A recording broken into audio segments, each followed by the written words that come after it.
지상파에서 거친 입을 틀어막지 못했던 김복준. 퇴직 형사가 깝깝함을 견디다 못해 맘껏 말할 수 있는 곳을 찾아 팟캐스트의 문을 두드렸다. 최순실이 건 이제 내가 한마디 좀 하고 싶은 게 있는데, 러시아의 마지막 왕조가 어떤 왕조인지 알죠? 로마노프 왕조예요. 로마노프 왕조가 1910년대 1차 대전이 막 진행 중일 때 로마노프 2세가 황제가 돼가지고 이제 왕조가 형성됐었는데, 그때 1차 대전 중이었는데, 이 사례가 좀 마치 요즘에 일어나는 우리나라 현상 같은 느낌 들어서 기분이 좀 좋지 않은데, 멸망했어요. 그 마지막 왕조의 결국은. 황후가 알렉산드라일 거예요. 아마 내가 기억하기에 알렉산드라. 그 사람이 이제 그 둘 사이에 딸이 한 둘인가 있고 아들이 하나 뒤늦게 태어났어요. 그러니까 이제 그건 다 이 다음에 황제가 될 사람의 아들인데, 공교롭게도 혈우병이 걸려요. 혈우병에 걸려가지고 치료가 안 되는 거예요. 근데 그 당시에는 혈우병은 치료할 수 없는 병이었어요. 그러니까 대를 이어서 황제가 돼야 되는데 얼마나 고민스럽겠어. 근데 이제 그 당시에 그 혈우병을 고치기 위해서 고민하고 있는데, 라스푸틴이라는 요승이 하나 나타나요. 이를테면 요승. 라스푸틴이라는 사람이 하나 나타나요. 요승이라고 얘기할까, 뭐, 하여튼 뭐, 승려 계통이, 왜, 그때는 이제 뭐, 러시아는 알다시피 뭐, 그리스 정교 뭐 비슷하니까, 뭐, 딱히 정립된 그런 종교는 아니니까. 이 라스푸틴이라는 사람은 시베리아 농민 출신인데,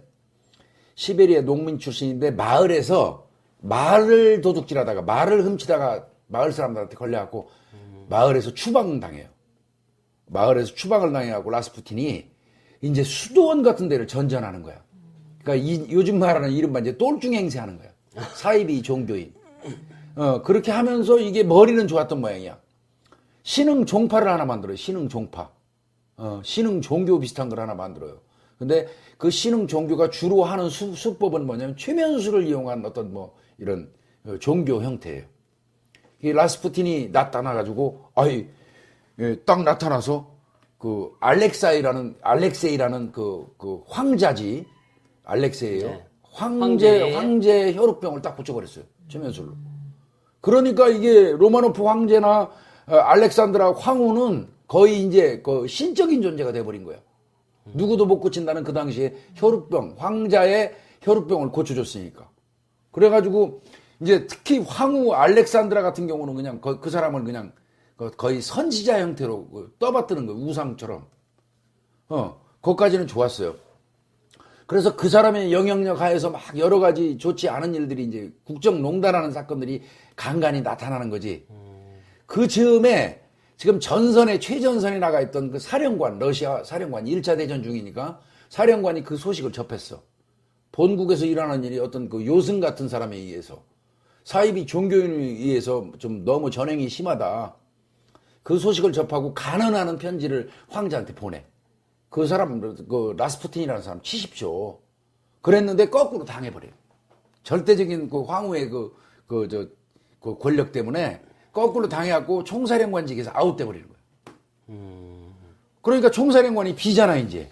전선에 누군가는 있어야 되는데. 근데 그거를 또 이 라스푸틴이 황후한테 꼬드겨갖고 황제가 직접 총사령관이 돼서 전쟁을 하면 이긴다고 거짓말을 하는 거예요. 거짓말인지 그 사람 점에 의한 건지 모르겠지만, 그래서 황제가 전쟁터 총사령관으로 나가버리는 거예요. 자, 비었죠. 이제는 러시아 이쪽 왕실은 다 비었지. 그때부터 황후의 이제 그 등 뒤에서 수렴첨정을 하는 거예요, 라스푸틴이. 그러면서 자기하고 친한 사람, 요 근래에 우리나라에서 일어난 일이랑 비슷한 거야. 다 뽑아들여가지고 다 하고, 뭐 어떤 경우는 그 내각이 마음에 안 든다고 하루아침에 다 해산시켜버리기도 하고, 이거를 라스푸틴이 다 해버린 거예요. 수렴첨정하면서. 황후를 통해서. 그러니까 백성들은 아주 완전히 이제 폭정에 시달리고 도탄에 빠지고 이제 막 나라 꼴이 말이 아닌 상태가 되는 거예요. 왕은 전쟁터에 나가 있고. 이럴 때 이제 이게 뜻 있는 사람들이 도저히 이 라스푸틴을 놔둬가지고는 이 나라가 제대로 지탱이 안 되겠다. 그래서 라스푸틴을 암살을 해요. 독약하고 칼로 암살을 해버려요. 그래서 라스푸틴이 이제 죽게 되는데, 그 여파로 인해서 로마노프 왕조가 결국 문을 닫게 되는 거예요. 그래서 이 사이비 종교인에 의해서 다스려진 나라가 망한 케이스가 로마노프 러시아 마지막 왕조예요. 예? 요즘에 자꾸 이런 생각이 왜 이런 역사적 사실이 문득 떠오르고 그러는지 모르겠어요. 진짜. 답답한 얘기죠. 이거를 뭐 꼭 빗대 가지고 얘기하고 싶지는 않은데 이런 일들이 최근에는 자꾸 이런 로마노프 왕조가 생각이 나는 거는 나만의 생각은 아닐 거야 아마. 대한민국 망하게 생겼잖아요. 망하면 안 되지. 망하면 절대 안 되고 뭐 지금 뭐 탄핵 얘기도 나오고 네. 그 다음에 이제 하야해야 된다. 네. 하야라는 건 이제 스스로 물러나는 거. 이승만 대통령이 물러났잖아요. 뭐 이제 일부에서는 그래요. 뭐 야당에서도 탄핵 같은 거, 하야 같은 거 함부로 주장 안 한다. 또 나중에 역풍 맞을까봐 그건 정치적인 얘기고. 그런데 뭐 하야하면 안 된다는 사람들 얘기는 내가 볼 때는 뭐 갑자기 어떤 국가의 중심이 되는 대통령이 공백일 때 우리한테 닥쳐올 수 있는 위협 이런 거에 어떻게 대처하느냐 이렇게 얘기하는데 나는 그렇게 생각은 안 해요. 그렇다고 내가 박 대통령 하야라는 주장하는 사람은 아니지만 하야했다고 해서 우리나라가 망하지는 않거든요. 왜? 이승만 대통령 하야했는데 우리나라 망했나요? 그건 아니에요. 근데 아까 말씀하신 것 중에 이런 생각이 들었습니다. 그 뜻이 있는 사람들이 라스푸틴을 암살했다고 제거해버리죠. 말씀하셨잖아요. 근데 왜 우리는 뜻이 있는 사람이 이렇게도 없는가? 왜 그동안 계속 지금 어제 오늘 뉴스 나오는 거 보면 떠돌던 소문 그리고 그다음에 정치 기득권에서 소위 잘려서 나온 사람들이 했던 말들 뭐 조홍천이 조홍천, 박관천이도 있고 그 사람들이 했던 얘기 뭐 권력 실세는 최순실 2위는 정윤회 3위가 박근혜다 이렇게 한 얘기들이 그동안 그냥 뭐 떠돌던 얘기 그리고 그 얘기를 재생산시키는 사람들은 다 좌빨로 몰렸잖아요. 근데 현재 모든 게 다 사실로 드러나고 있잖아요. 퍼즐 조각들이 다 맞아지고 있잖아요. 그러니까 맞추어지는 경향을 보이는 거지 다 맞는 건 아니지만 일부라도 맞고 있는 거 맞고 있다고 봐야 되는 것 같고. 네, 제가 이제 드리고 싶은 얘기는 그렇다면 그런 사람들이 그런 얘기를 할 때는 분명히 우리나라의 최고의 권력층들은 분명히 이 사실 알고 있었다라는 얘기잖아요. 글쎄, 나는 그 부분은 동의 못해요. 대통령이 끝까지 숨기려 했고 그러나 대통령의 최측근에 있는 뭐 우리가 이른바 얘기하는 뭐 3인방 뭐 이런 최측근에 있는 사람들은 세세하게 사사롭게 이루어지는 일들을 감지 안 할 수가 없지. 알 수밖에 없지만 그 이외의 사람들은 그렇게 깊은 사정까지는 나는 알았으리라고 생각은 안 해요. 왜? 속성이 어느 누구 한 사람의 어떤 정신적인 지주로 봤다면 만약에 박근혜 대통령이 만약에 박 대통령이 최순실을 어떤 정신적인 어떤 지주 같은 존재로 생각을 했다면 그건 사사로운 관계의 개인적인 성향의 어떤 정신세계이기 때문에 그것까지 아주 최측근이 아닌 사람들이 감지한다는 거는 쉽지는 않거든요. 그렇게는 안 보고 싶고 다만 이제 이게 문제 처벌 관련된 거 이거 답답하거든요 지금. 탄핵 사유는 내가 볼 땐 돼요. 왜 그러냐면 대통령의 탄핵은 헌법과 법률에 위반되면 탄핵 사유가 되니까. 그러면 어떻게 보면 대통령 기록물, 국가 기밀 같은 게 지금 현재는 모르겠어요. 국가 기밀인지 여부는 모르겠는데 외교나 안보나 국방 관련된 게 만약에 진짜 지금 일부 보도되는 것처럼 그런 문건이 밖으로 유출됐다면 그건 국가 기밀이에요. 국가 기밀이 사사로운 사람한테 권력의 사유하거든 전달이 됐다면 이거는 명백히 법에 위배된 거예요. 그리고 대통령 본인이 얘기했잖아요. 본인이 협조를 받아서 이렇게 했다는 거는 본인이 유출했다는 뜻이잖아. 그렇기 때문에 이제 그건 헌법과 법률에 위배되는 건 명백한 거고 헌법과 법률에 위배된다면 탄핵의 사유는 돼요. 다만 이제 요전번에 노무현 대통령 헌법재판소 결과가 나왔듯이 일부 법과 헌법의 위배는 되지만 대통령직을 수행하지 못할 정도는 아니라 하는 식으로 기각을 했잖아요. 그런 것처럼 이 경우도 뭐 헌법과 법률에 위배된 거는 나는 명백하다고 보는데 그렇다고 하더라도 대통령직을 하야시킬 만큼 그 정도의 어떤 그건 되느냐 이제 이거는 나중에 따져볼 얘기고 그래서 이제 탄핵 관련된 거는 좀 그렇고. 근데 이제, 그러면 이제 우리가 또 중요한 건 최순실이, 읽어본 최순실이는 그러면 뭘로 처벌하냐? 문건을 최순실이가 읽어본 거 갖고 처벌할 수 있는 규정은 없어요. 유출한 사람이 처벌받는 조항은 있어도 그 문건을 갖다 줘가지고 읽어보고 고쳐준 사람에 대한 그게 비록 개인 사인이라고 하더라도 그 사람을 처벌하는 법규는 없단 말이야. 그래서 최순실이는 연설문을 받거나 뭐 국가 기밀 사유를 갖다 봤다 해가지고 처벌하기는 내가 볼 때는 어려울 거예요. 다만 그 모아진 전경련 쪽에서 모아진 그 돈을 유용했는지 여부 이거를 수사해서 이제 최순실이는 처벌하면 될 것 같고요. 뭐 지금 현재 그 기록물을 그 뭐 열람하거나 봤다는 거에 대해서 수정했다는 거에 대해서 처벌하는 그 근거 규정은 없을 걸로 보여요. 근데 아까 노무현 대통령 얘기하실 때 그 법정에서 노무현 대통령 뭐 대통령직을 수행할 수 없을 정도는 아니다 해서 기각을 했다고 말씀하셨잖아요. 일부 법률에 위반된 사실은 있지만 그때 그 선거법 위반이었거든. 네. 선거법 위반이 선관위 중앙선관위의 경고가 몇 번씩 있음에도 불구하고 그 당시에 열린우리당이죠. 열린우리당을 지속적으로 대통령이 공식 행사를 하면서 지지하는 발언을 했다. 이제 그런 부분 때문에 이제 문제가 됐는데 선거법 위반이 된다고 본 거예요. 그건 일부 된다고 봤지만 대통령직을 수행하지 못할 정도의 내쫓을 만한 정도의 그거는 아니다. 이런 의미의 이제 헌재 판결이었거든요. 네, 근데 지금 딱 두 사건을 비교해보면 누구나 상식적으로 이 판결은 딱 그럴 만한 판결이에요. 만약에 뭐 열린우리당 정치적으로 어떤 한 당을 지지했다고 대통령으로서 공식적으로 그러면 안 되는데 그렇게 했다라는 걸로 탄핵까지 막 몰았단 말이에요. 선거법 위반으로.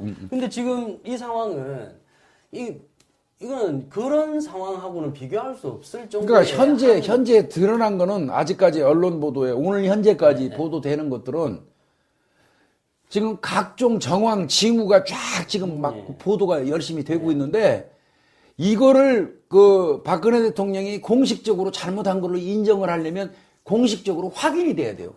지금 언론 보도에서 나오는 얘기들이 물론 맞을 거라고 보여요. 근거가 있다고 보이고 어떤 근거에 의해서 보도도 하는 거지만 그러나 적어도 공식적으로는 보도된 사실이 수사기관이라든지 검증할 수 있는 기관에 공신력 있는 기관에 어떤 각종 절차를 거쳐서 이것이 명백하다고 확정되는 순간 범죄로 연관이 될 수 있는 거지 단지 떠도는 보도만 가지고 지금 현재 상태에서 그게 맞다 이렇게 할 수 없기 때문에 내가 조심스러운 거예요. 예. 근데 지금 말씀하시는 거가 맞는 말씀이신데 제가 듣기에는 그 절차라는 거 그리고 그렇게 해야지만 처벌할 수 있다라는 사실을 이용하고 있는 거 아닌가.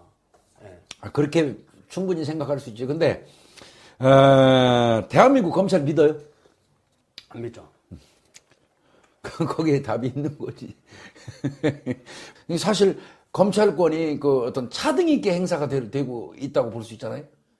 어딘가에는 손도 못 대고 국민들만 조그만 거 하나 걸리면 다 잡아놓고 자기들한테 좀 나쁜 소리하고 불리한 소리하는 어떤 조직이나 단체는 집중 수사하고 이거는 어떻게 보면 보복이거든요. 수사권 남용일 수도 있고 아마 난 절대 다수의 검사를 비롯해서 검찰 조직은 안 그렇다고 보는데 불행하게도 검찰 그 영향력이 있는 그 일부 정치 검찰들이 그 조직을 장악하고 있으면 청와대 눈치만 볼 수밖에 없어요. 그게 지금 문제죠. 그게 문제가 될 수밖에 없어요. 그래서 지금 맨날 검찰 내부에 밖에서는 절대 안 돼요. 이제는 외부에서 검찰도 칼을 내야 돼요. 네. 최순실이 더 문제가 되는 거는 국민들이 다 경악을 하는 이유는 최순실이가 대통령 보좌관으로 꽂은 사람이 뭐 강남의 호텔에서 그 트레이너 하던 사람 그리고 호스트바 출신 제일 이제 나는 공직 생활을 32년 해가지고 겨우 5급 사무관으로 제대했는데 내가 공식적으로 확인된 사실 얘기할게요. 윤전추라는 상급 행정관이 있었죠. 네. 호텔에서 저 헬스 트레이닝도 하던 여자 30대 초반. 얘가 순식간에 얘라고 그러면 안 되겠구나. 그분이 순식간에 상급 행정관이 됐어. 상급이면요 경찰서장이 4급이에요. 그러니까요. 네. 그러니까 지금 아까 이게 있을 수 있는 일이에요? 자, 행정고시를 패스하면 5급 사무관을 줘요. 그래서 상급으로 올라가는 데까지 평균 29년 정도 걸려요. 자, 9급 말단 공무원으로 들어오면 상급 행정관까지 올라가지도 못할 뿐더러 거의 불가능하지만 그래도 그냥 운 좋아서 올라갔다 쳐도 35년이 걸려요. 그런 사람이 순식간에 하루아침에 대통령 그 헬스 트레이너 하다가 대통령 뭐 건강 관련돼서 가가지고 상급 행정관을 줬다? 이거는 정말 문제가 있는 거고, 문제는 이 여성이 최순실이가 헬스 배우로 생길 때 거기서 트레이너 하면서 최순실이를 돌봤다는 거 아니에요. 그러면 우리가 뭐 미루어 짐작컨대 최순실이의 추천으로 청와대에 들어간 거로 보이잖아요. 이러면 대한민국에서 지금 공시족 공무원 들어가려고 9급이라도 들어가려고 밤잠 못 자고 목숨 걸고 공부하는, 또 자꾸 떨어져서 자살하는 우리 그 아들 딸들 청년들이 수두룩한데, 이렇게 어느 한순간에 헬스 트레이너 하다가 상급 공무원이 고위공직자가 돼서 그것도 구중궁궐 청와대에 들어가는 이런 일이 일어난다면 이거는 너무 가혹하지 않아요? 공부하는 절대 다수의 우리 청년들한테.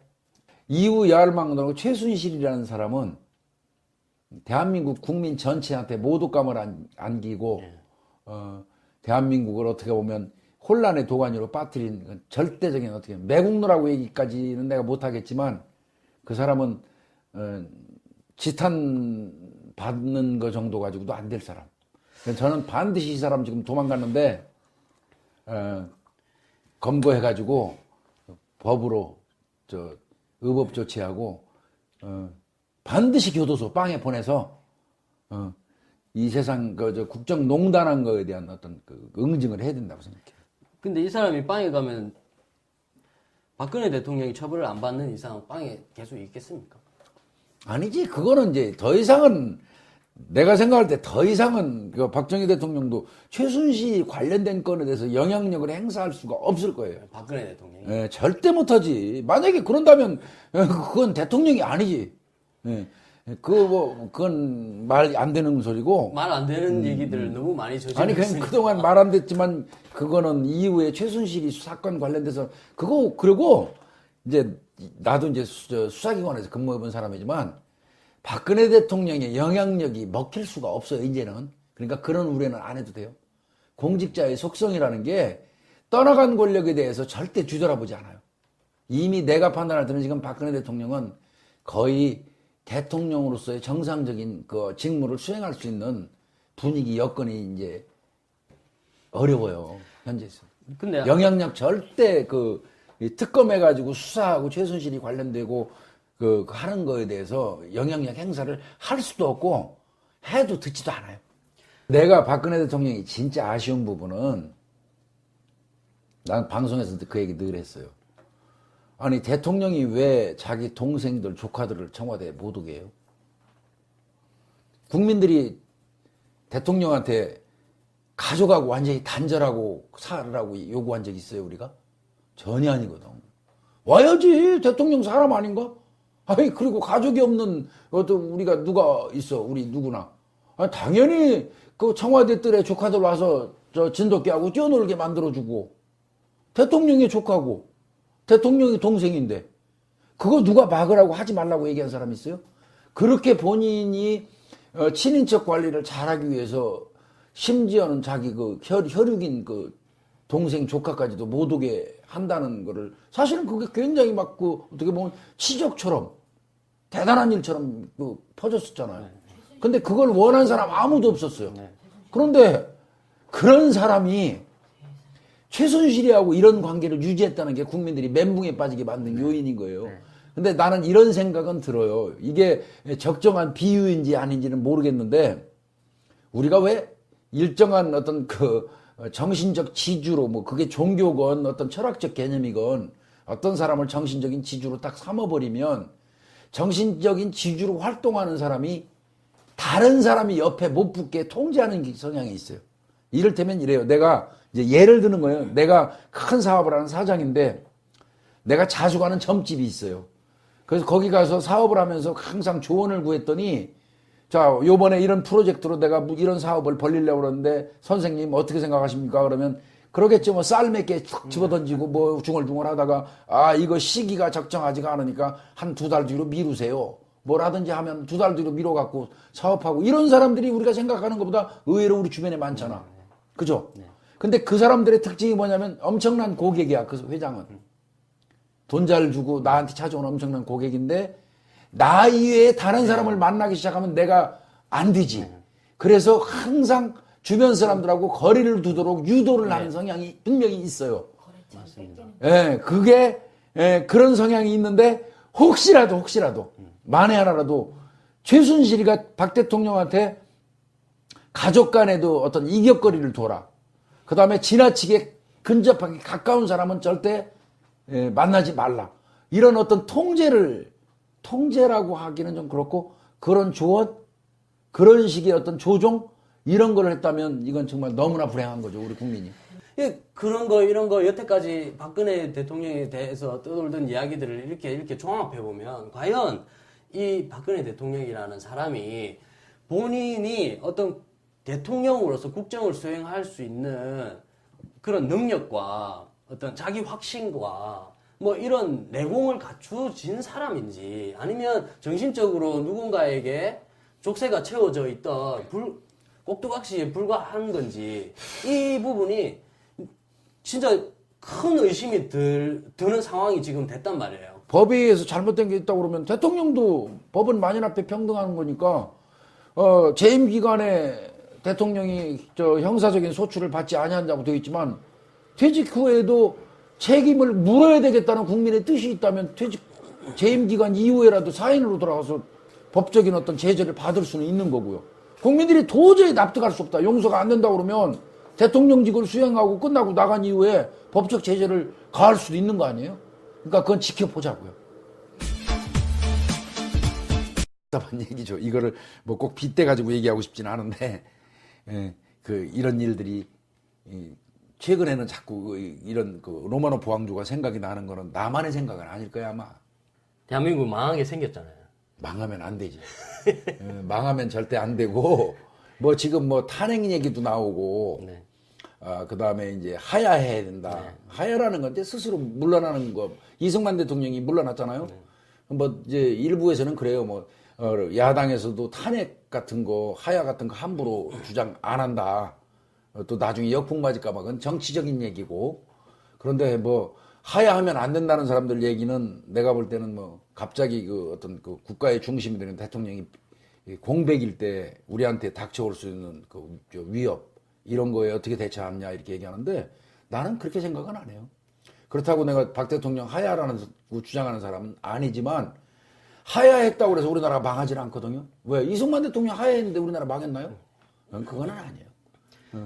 근데 아까 말씀하신 것 중에 이런 생각이 들었습니다. 그 뜻이 있는 사람들이 라스푸틴을 암살했다고 말씀하셨잖아요. 근데 왜 우리는 뜻이 있는 사람이 이렇게도 없는가? 왜 그동안 지상파에서 거친 입을 틀어막지 못했던 김복준, 퇴직 형사가 깝깝함을 견디다 못해 맘껏 말할 수 있는 곳을 찾아 팟캐스트의 문을 두드렸다. 최순실이 건 이제 내가 한마디 좀 하고 싶은 게 있는데 러시아의 마지막 왕조가 어떤 왕조인지 알죠? 로마노프 왕조예요. 로마노프 왕조가 1910년대 1차 대전이 막 진행 중일 때 로마노프 2세가 황제가 돼가지고 이제 왕조가 형성됐었는데 그때 1차 대전 중이었는데 이 사례가 좀 마치 요즘에 일어나는 우리나라 현상 같은 느낌 들어서 기분이 좀 좋지 않은데 멸망했어요. 그 마지막 왕조에 결국은 황후가 알렉산드라일 거예요. 아마 내가 기억하기에 알렉산드라. 그 사람이 이제 그 둘 사이에 딸이 한 둘인가 있고 아들이 하나 뒤늦게 태어났어요. 그러니까 이제 그건 다 이 다음에 황제가 될 사람의 아들인데 공교롭게도 혈우병이 걸려요. 혈우병에 걸려가지고 치료가 안 되는 거예요. 근데 그 당시에는 혈우병은 치료할 수 없는 병이었어요. 그러니까 대를 이어서 황제가 돼야 되는데 얼마나 고민스럽겠어. 근데 이제 그 당시에 그 혈우병을 고치기 위해서 고민하고 있는데 라스푸틴이라는 요승이 하나 나타나요. 이를테면 요승. 라스푸틴이라는 사람이 하나 나타나요. 요승이라고 요승이라고 승려. 얘기할까 뭐 하여튼 뭐 승려 계통이 왜 그때는 이제 뭐 저 러시아는 알다시피 뭐 그리스 정교 뭐 비슷하니까 뭐 딱히 정립된 그런 종교는 아니니까 이 라스푸틴이라는 사람은 시베리아 농민 출신인데 마을에서 말을 도둑질하다가 말을 훔치다가 마을 사람들한테 걸려갖고 마을에서 추방당해요. 마을에서 추방을 당해갖고 라스푸틴이 이제 수도원 같은 데를 전전하는 거야. 그러니까 요즘 말하는 이른바 이제 똘중 행세하는 거야. 사이비 종교인. 그렇게 하면서 이게 머리는 좋았던 모양이야. 신흥 종파를 하나 만들어요. 신흥 종파. 신흥 종교 비슷한 걸 하나 만들어요. 근데 그 신흥 종교가 주로 하는 수법은 뭐냐면 최면수를 이용한 어떤 뭐 이런 종교 형태예요. 이 라스푸틴이 나타나가지고, 딱 나타나서 그 알렉세이라는 그 황자지, 알렉세이예요. 네. 황제 혈우병을 딱 붙여버렸어요. 최면술로. 그러니까 이게 로마노프 황제나 알렉산드라 황후는 거의 이제 그 신적인 존재가 돼버린 거야. 러시아 이쪽 그 왕실은 다 비었지. 그때부터 황후의 이제 그 등 뒤에서 수렴첨정을 하는 거야, 라스푸틴이. 그러면서 자기하고 친한 사람, 요 근래에 우리나라에서 일어난 일이랑 비슷한 거야. 다 뽑아들여가지고 다 하고, 뭐 어떤 경우는 그 내각이 마음에 안 든다고 하루아침에 다 해산시켜버리기도 하고, 이거를 라스푸틴이 다 해버린 거야. 수렴첨정하면서. 황후를 통해서. 그러니까 백성들은 아주 완전히 이제 폭정에 시달리고 도탄에 빠지고 이제 막 나라 꼴이 말이 아닌 상태가 되는 거예요. 왕은 전쟁터에 나가 있고. 이럴 때 이제 이게 뜻 있는 사람들이 도저히 이 라스푸틴을 놔둬가지고는 이 나라가 제대로 지탱이 안 되겠다. 그래서 라스푸틴을 암살을 해요. 독약하고 칼로 암살을 해버려요. 그래서 라스푸틴이 이제 죽게 되는데 그 여파로 인해서 로마노프 왕조가 결국 문을 닫게 되는 거예요. 그래서 이 사이비 종교인에 의해서 다스려진 나라가 망한 케이스가 로마노프 러시아 마지막 왕조예요. 예?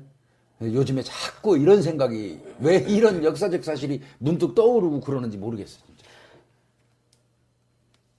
누구도 못 고친다는 그 당시에 혈우병, 황자의 혈우병을 고쳐줬으니까. 그래가지고 이제 특히 황후 알렉산드라 같은 경우는 그냥 그 사람을 그냥 거의 선지자 형태로 떠받드는 거예요. 우상처럼. 거기까지는 좋았어요. 그래서 그 사람의 영향력 하에서 막 여러 가지 좋지 않은 일들이 이제 국정농단하는 사건들이 간간히 나타나는 거지.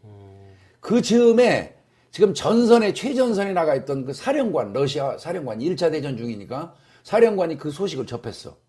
본국에서 일어나는 일이 어떤 그 요승 같은 사람에 의해서 사이비 종교인에 의해서 좀 너무 전횡이 심하다.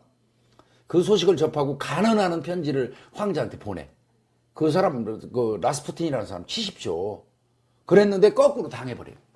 절대적인 그 황후의 그 권력 때문에 거꾸로 당해갖고 총사령관직에서 아웃돼버리는 거예요. 그러니까 총사령관이 비잖아, 이제.